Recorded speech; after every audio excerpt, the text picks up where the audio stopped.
So you're going to be able to go home and tell your lovely wife they've named a new move after me. It's called the Seaton. The Seaton.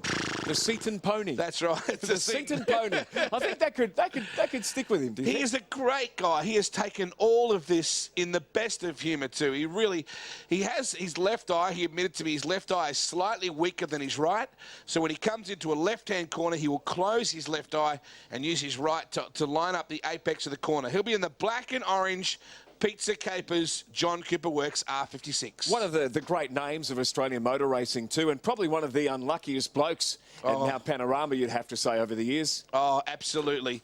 Matt McKeldin, the man. Oh, there's the wedgie. Oh, and there's the Pizza Capers mascot as well. Hello, Sam. Lovely to see you. That's Miss Pizza Capers, Sam, who's down there with... I didn't miss her. Wedgie. No, I'm sure I didn't miss her at all.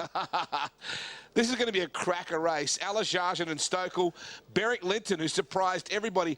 I made the point yesterday that Beric might have been struggling for race fitness, and I did that with just allowing the percentages a bit, and Beric said to me after the race, mate, overall fitness is what's lacking.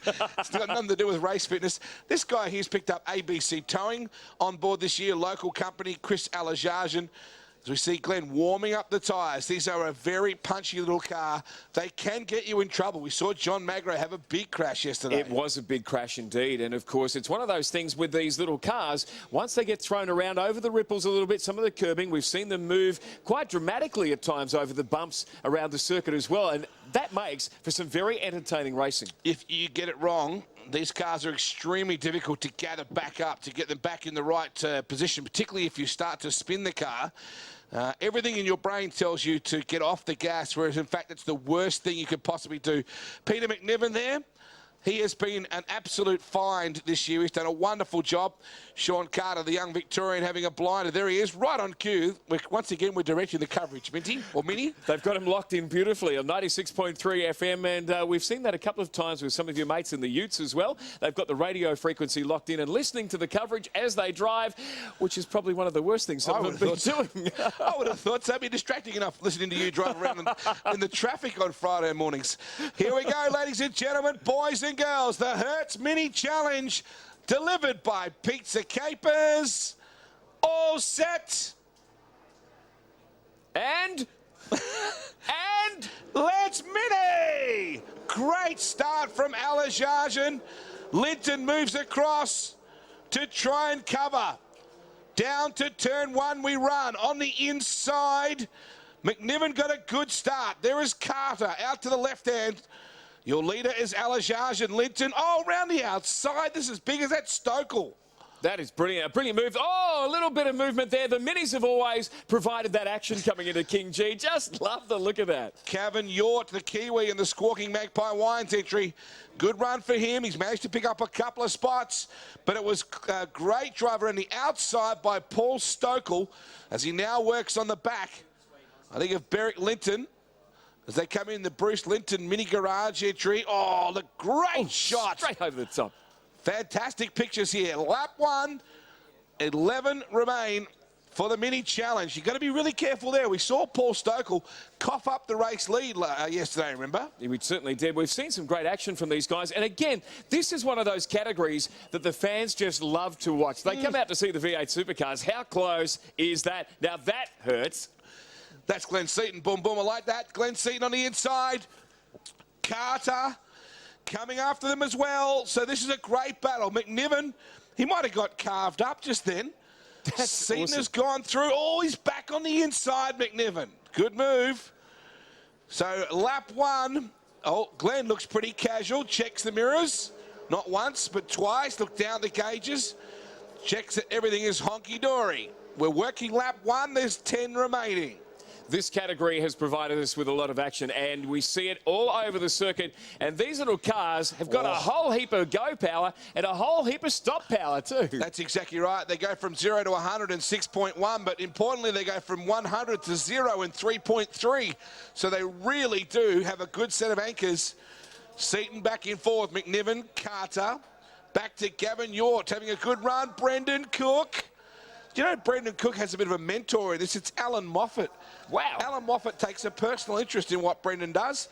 And every now and again, he just drops in out of the blue, says, How you going, Brendan? That's my very poorest effort. Very good. It wasn't that good, unfortunately, but he always drops by to say hello. He's a great man. He's the great man. Derek Linton in that second That's spot. an Orangerism. Luke West has a better Alan Moffat moment than me. Remind me to get him to tell you about it later on. It was one of those amazing moments where you always remember where you were when Luke interviewed Alan Moffat about his son James. They sweep out of the right-hander. Alajajan, El Chris. Oh, Chris, explain the El Chris. There'll be people here today that have only just come along for the first time this weekend. Give us that explanation. Well, his name is normally The Chris, is his nickname that we all refer to him as. And Chris raced in Spain only a few weeks ago, thanks to Mini Challenge. He and Paul Stokel. And, of course, the Spanish translation for The Chris is El Chris. So he's now known as El Chris.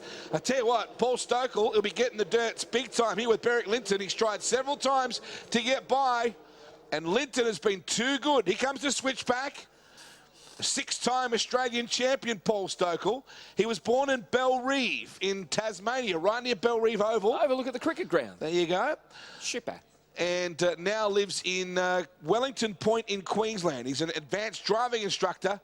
And Derek Linton is the man who is the dealer principal, or the MD, whichever you prefer, at Gold Coast Mini Garage, Derek Linton, Bruce Linton Minis. And Seaton is starting to close in a bit now with 9 to go. He has the fastest lap and the fastest first sector. He'll certainly have the pony working now. It was interesting how you described that. The fact that there's quite a bit of the circuit where he just holds the breath, goes through the motion, and that little that we've been talking about, the Seaton pony, is just that expulsion of air. There you Expulsion. go. Expulsion. I haven't heard that word since high school. It was often linked with me. Brendan Cook working the number 19 car right there. Pappas. Cookie. Switch back from Cookie. He's really getting fired up, Brendan Cook, this weekend. He's a man who could bench press a Mini. Is that right? Oh, he's about 6 axe handles across the shoulders. A very good-looking man. Well, that's what they say. I'm not that way inclined myself, but I'm prepared to accept that that's what they say. Big, long line of cars down to turn 1. Look at even at the back of the field they're battling. That's Chris Wooten with Brendan Cook and Daniel Pappas. Meanwhile, back at the ranch, here comes Stokel on the outside. And look who's closing in. 4th car in the shot. Here he comes. Got to keep an eye on Seaton the whole time because you never know what he's going to do next. And this is the final race for the Minis of the weekend. So this is where the guys say, well, look, there's no more time mucking around. We're out here to finish off the weekend as far as our racing goes. Going to leave nothing behind in this series. 8 laps to go, Mini. We call him Mini now, not Minty. We dropped the T just for this one race. And Seaton is closing in on Stokel. The legendary former Ford, Nissan and Holden driver. He's had his, and now Mini, he's had his share of manufacturers. Look at this. We'll call him an opportunist. He's still very much in demand, of course. Oh, that Pappas. is a big, big hit. That is not in a good spot. He's gone straight into the wall. All over Red Rover. The DebellaCoffee.com entry of Daniel Pappas. Oh. That's a massive hit, Daniel. This will bring the safety car out for sure. Yep. Well, we're on yellow. That is a massive big hit. We'll look for a replay on that because we didn't see the actual impact. We saw the result, but that is going to be one almighty clout in that wall. That is not a good spot to hit. No, I'm just hoping that we can see Daniel moving around. Here's a replay. Oh. Just got tagged in the back and into the wall. There was contact between he and Wooten. Watch the 3rd car in the shot. There was just that little nudge in the back. Gee. Wow, that is a really, really big impact. I hope Daniel's okay. And there is the outgoing category race manager, Craig Nader, to the left, and Craig Denyer in the black and white checkered hat, and Matt McKeldin there, who survived the BMW ride. But a lot of long faces there. As Daniel climbs out, what about a big round of applause for this guy, folks? That was a power crunch with the wall. Gee, that's going to really be a nasty memory for him out of Townsville to take home that hit in the wall. Well, John Magro had, unfortunately, a similar feeling. You don't move that concrete wall very fast. Safety car is out. Oh, what a shame. Well, it's going to rob us of a couple of laps, but I'm sure we'll get a thrilling conclusion to the Hertz Mini Challenge delivered by Pizza Capers' 3rd and final race, Minty. We're going to take a break and come back with more. It is the Sucrogen Townsville 400. Here's a quick break.